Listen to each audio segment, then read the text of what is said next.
Hi everyone and welcome back to art. Today we're going to do our value project. So let's get our supplies and get started.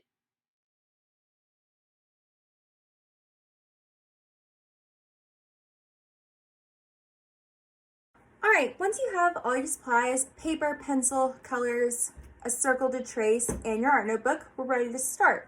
Unfortunately, I forgot my art notebook, but I do have this chart. So I need you guys to open your books to this chart where we did our value sphere, all right? And we have at the top the different values that we use to make our sphere look three-dimensional.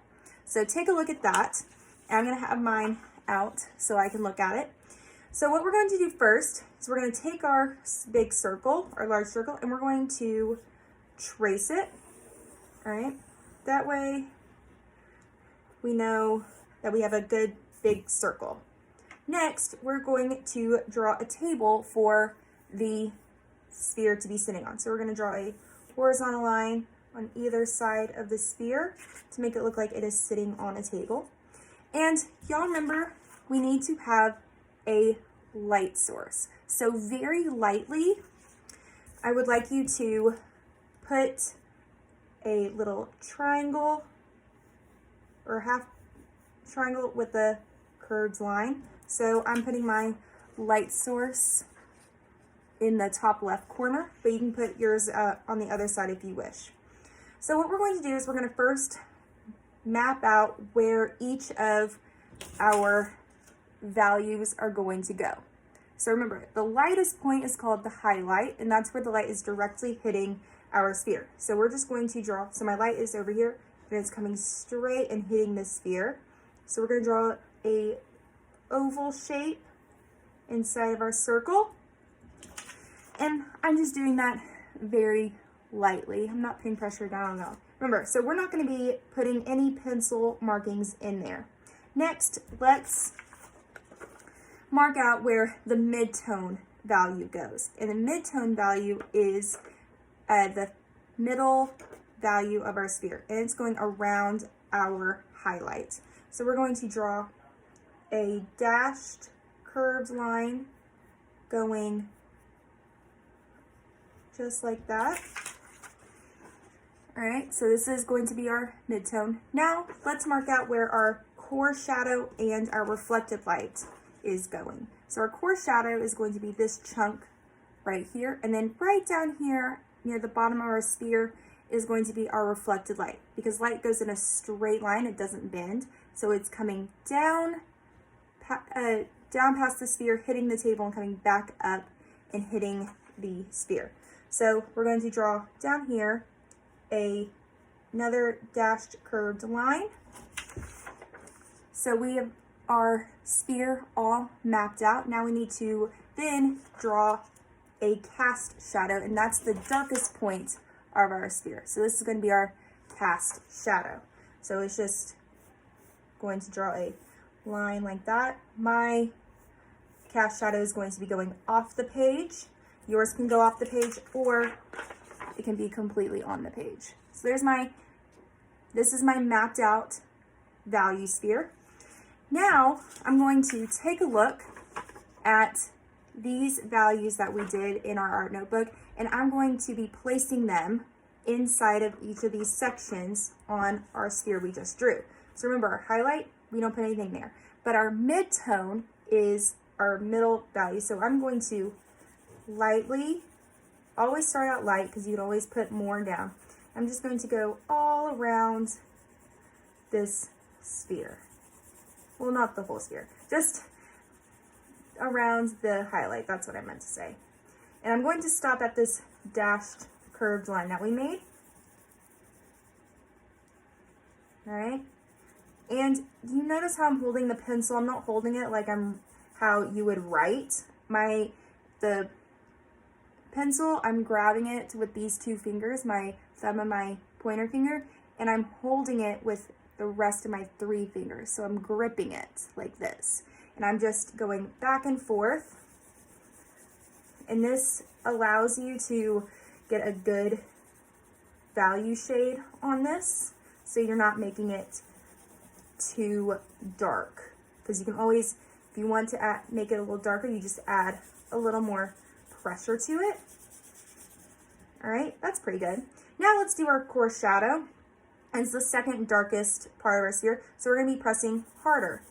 All right, so we're pressing harder, and I'm also kind of going in a circular motion as I'm doing this. I'm not just making stringy lines. So here where it's starting to meet, I am trying to blend this as best as I can. What you can do as well, you can get your finger, or you can get a piece of paper and wrap it around your finger, and you can just smudge it to blend it a little more, so it looks more like a three-dimensional sphere.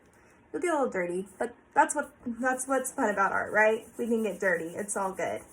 So we're still doing this, and I'm not getting into my reflected light right now. I'm leaving that blank. So I'm just making sure I go all the way to the edge. Just keep going over it because we need to make this pretty dark. I can also turn my paper, all right, so I can get this edge. And go in different directions with my pencil so that I'm making it as dark as I can. All right, now around here, I'm going back into my midtone. I'm kind of just smoothing out around this highlight so it doesn't look too circular. All right, and I'm just kind of smoothing some of these pencil lines out. All right, so this is how it looks so far. I'm gonna bring this up to the camera. All right, so that's how it's looking so far. Now we need to do our reflected light. So we did mid-tone, core shadow. Now we gotta go back to a light pressure. So if you look here, right, we have our reflected light. It's very light pressure, barely touching it. So I'm just going to very lightly put some pencil mark right there. And again, just going to maybe smudge it, smooth it out so it's not just a harsh change in value. Okay, and if this gets too dark, you can always just get an eraser, erase a little bit, and then redo it.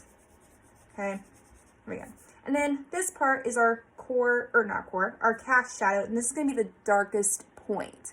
So we can put as much pressure down on this as possible. Just make sure you're not going into the reflected light area.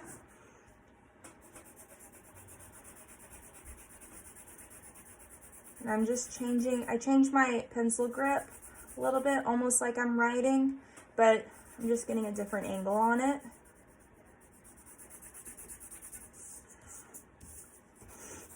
Turning my paper. All right.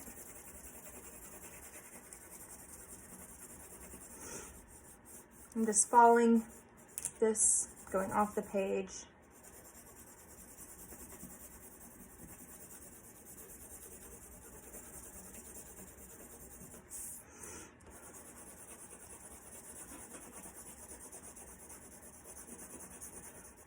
Okay. And if I don't want all these pencil lines, I can just, again, smooth it a little more out with my finger, or piece of paper on top of your finger. It's totally fine. Just doing that.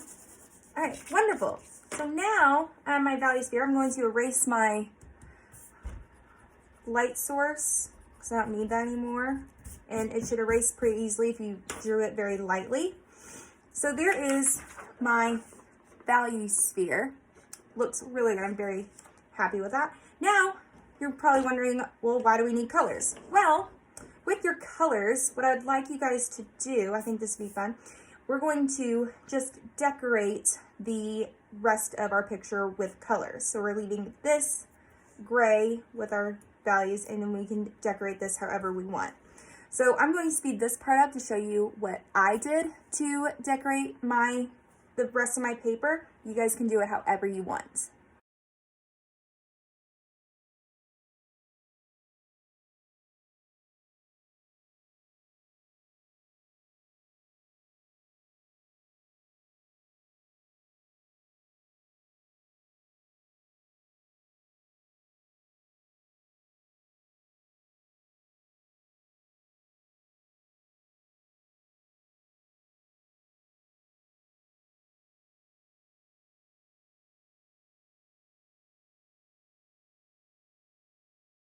All right, boys and girls, let me tell you what I'm looking for in this week's assignment. You are going to turn in for me your value sphere, and your value sphere has to have all 5 values on it. So I'm looking for the highlight, midtone, core shadow, reflected light, and the cast shadow. Then I'm also looking for your background and the table to be colored in. You can color it in however you want. You can make a design, you can make patterns like I did. It's whatever you want. But I am looking for your value sphere with all 5 values and this background and the table to be colored in. You can turn this in as a picture or as a short video.